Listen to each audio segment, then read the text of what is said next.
Hello, everyone. Welcome back to the Easy English channel. We are so happy to see you again. I'm Emily. And I'm Peter. Hello, Emily. I'm feeling quite productive today. I've already crossed 3 things off my to-do list, and I've only been awake for 3 hours. I feel like I'm really on a roll today. How about you? I'm doing wonderful, Peter. It sounds like you really got a head start on your day. To get a head start means to begin something early to gain an advantage. And that is actually the perfect theme for today: how to talk about your day in English.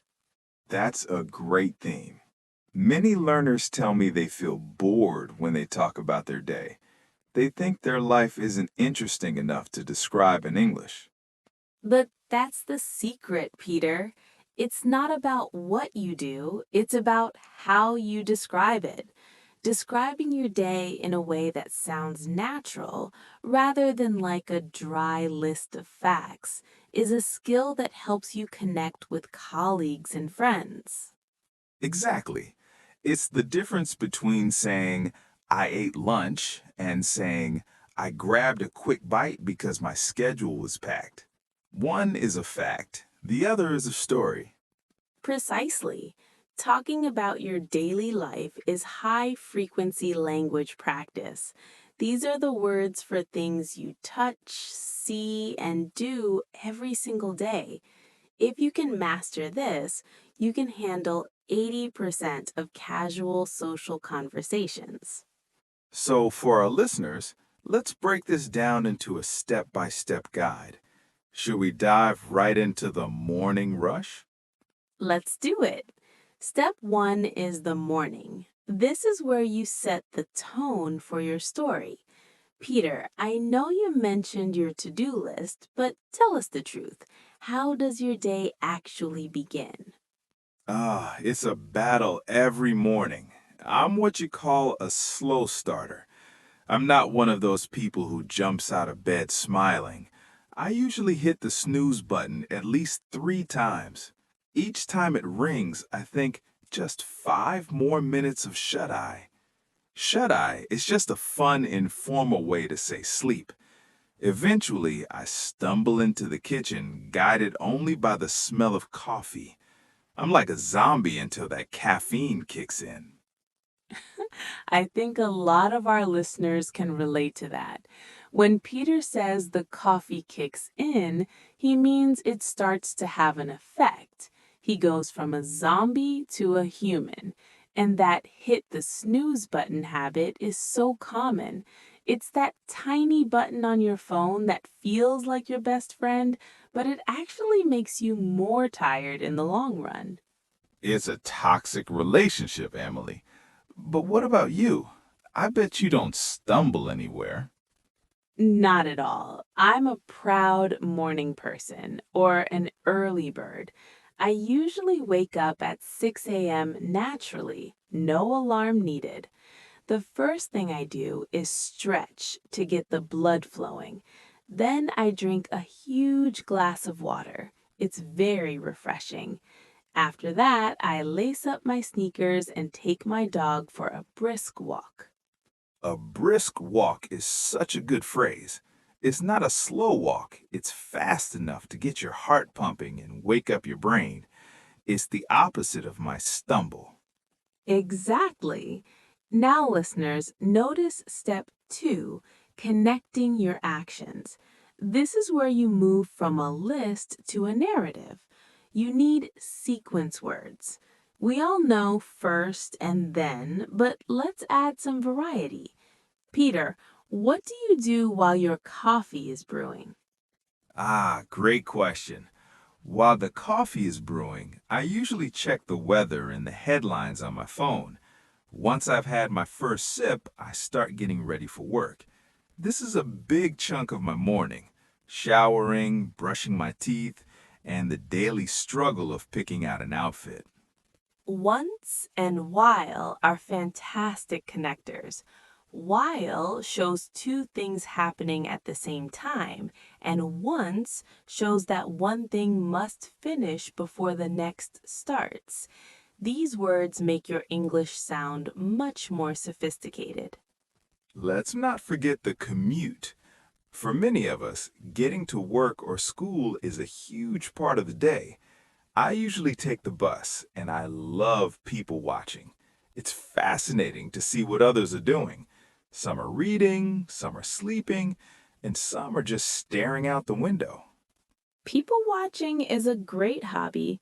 I drive to work, so my commute is more about dealing with traffic. Sometimes the roads are bumper to bumper, which means the cars are so close they're almost touching. It can be very stressful, so I listen to audiobooks to stay calm. That's a productive way to use that time. Now, step 4 is describing the middle of the day. This often involves work, study, and of course, chores. Chores are those repetitive tasks like doing the laundry or vacuuming. Peter, I know you have a love-hate relationship with chores. Mostly hate, Emily. Doing the laundry is the never-ending story of my life. You wash it, dry it, and then comes the part I put off the most, folding it. To put off means to delay something because you don't want to do it. I'll leave a pile of clean clothes on my chair for 3 days before I finally fold them. We call that the laundry chair. Everyone has one. I'm the opposite. I actually like doing the dishes. I find it therapeutic. I can zone out and just focus on the warm water and the bubbles. Zone out means to stop thinking or paying attention to the world around you. It's like a mini meditation. I wish I could zone out during vacuuming. Now, step 5 is adding detail with adverbs of frequency. This tells people about your habits. For example, I usually pack a healthy lunch, but I occasionally get tempted by the pizza place next to my office. Occasionally is a nice alternative to sometimes. It means now and then. And Peter, what happens if you skip lunch? Oh, it's dangerous. I get hangry. That's a blend of hungry and angry. If I don't eat by 1 p.m., I become very irritable. My colleagues know to stay away from me until I've had a sandwich. Hangry is a very popular modern word. I always try to take a short walk during my lunch break to get some fresh air. I seldom stay at my desk for the whole hour. Seldom is a more formal way to say rarely or not often. It adds a nice touch to your vocabulary. It really does. Now, Emily, let's talk about the final part of the day. How do you transition from your busy work life to your home life? This is step 5, the wind down. To wind down is to gradually relax after a hectic or very busy day. My wind down routine is strictly tech-free.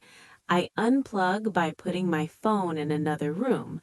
I find that if I don't unplug, my brain stays wired and active, making it hard to sleep. Wired is a great adjective. It's that feeling of having too much energy, like you've had 10 cups of coffee.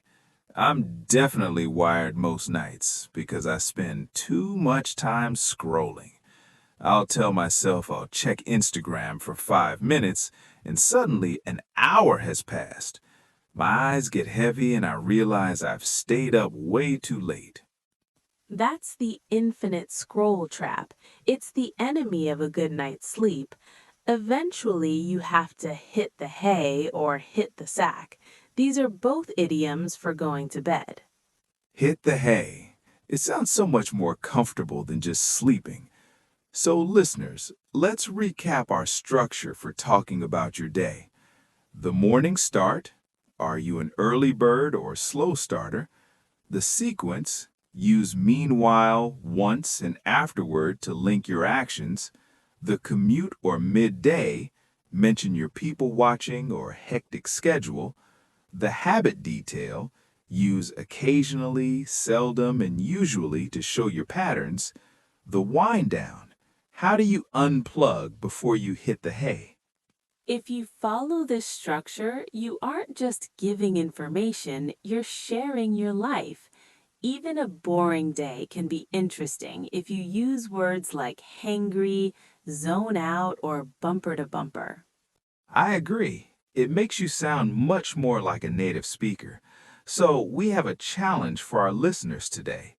In the comments, write about a small part of your day. Maybe tell us about your commute or your laundry chair. Try to use at least 3 of the new words we learned. We really look forward to reading those. Every comment is a chance to practice and build your confidence. And remember, even if you trip over your tongue sometimes, just keep going. Practice makes progress. Thank you for spending your day with us. We appreciate every one of you. Have a wonderful, productive day, and we'll see you in the next episode. Goodbye. Bye-bye.